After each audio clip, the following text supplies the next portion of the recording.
Hello guys, welcome to my channel. நான் உங்கள் யுவராஜ். நீங்கள் பார்த்து கொண்டிருப்பது யூ சீரியஸ் யுவராஜ். தமிழ்நாட்டில் நடந்த பிரேக்கிங் நியூஸ் அண்ட் எலெக்ஷன் நியூஸை பற்றி தாங்க பார்க்க போகிறோம். வர மார்ச் 30ஆம் தேதியிலேருந்து ஏப்ரல் 6ஆம் தேதி வரைக்கும் நாமினேஷன் தாக்கல் பண்ணலான்னு சொல்லியிருக்காங்க. அடுத்து வந்து பார்த்திங்கன்னா ஏப்ரல் 23ஆம் தேதி எலெக்ஷன் சொல்லியிருக்காங்க. எலெக்ஷன் டேட்டு மே 4ஆம் தேதி ஓட்டு எண்ணிக்கை என்ன போகிறதா சொல்லியிருக்காங்க. அடுத்தது வந்து பார்த்திங்கன்னா தேர்தல் காரணமாக வாகன பரிசோதனை மிகப்பெரிய அளவில் இனிமேல் ஆரம்பிக்க போகிறாங்க. அடுத்தது வந்து பார்த்திங்கன்னா பணம் மற்றும் மதுபானம் கொண்டு போகிறதெல்லாம் மிகப்பெரிய அளவில் பனிஷ்மெண்ட்டாக வரப்போகுது. அடுத்த ஒவ்வொரு கட்சிகளும் தங்களுடைய வேட்பாளர்களை அறிவிக்கிறதுக்கான மிகப்பெரிய ரொம்ப தூரம் இல்லைங்க, பக்கத்துலேயே வந்துருச்சு. எல்லா கட்சிகளும் தேர்தல் அவங்களுடைய மாவட்ட நிர்வாகிகள் அறிவிக்க போகிறது உறுதியாக இருக்குது.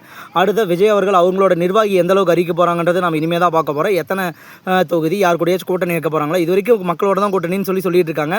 அதுவே தொடருமான்னு பார்ப்போம். 22 ஆண்டுகளாக தூர்வாராமல் இருந்த கோவில்பட்டி அருகே ஏரி மீண்டும் செயல்படுத்த இருக்க போகிறதா இது வரைக்கும் நம்மளுக்கு தகவல் வந்திருக்குங்க. எல்லோரும் கொஞ்சம் பார்த்து கேர்ஃபுல்லாக இருங்க. ஏன்னா கொஞ்சம் போலீஸ்லாம் சிவியர் மோட் ஆஃப் நேற்றே தேர்தல் விதிமுறைகள்லாம் அமல்படுத்துறதுக்கு ஆரம்பிச்சிட்டாங்க. அதனால் கொஞ்சம் பாதுகாப்பாக செயல்பட வேண்டிய காலம் வந்திருக்கு. அடுத்தடுத்த நியூஸுக்கு நம்ம சேனல் சப்ஸ்கிரைப் பண்ணி வச்சுக்கோங்க. எவ்ரி 2 hours நம்ம சேனலில் நியூஸ் வருங்க. கண்டிப்பாக சப்ஸ்கிரைப் பண்ணி வச்சுக்கோங்க. Thank you guys, thank you.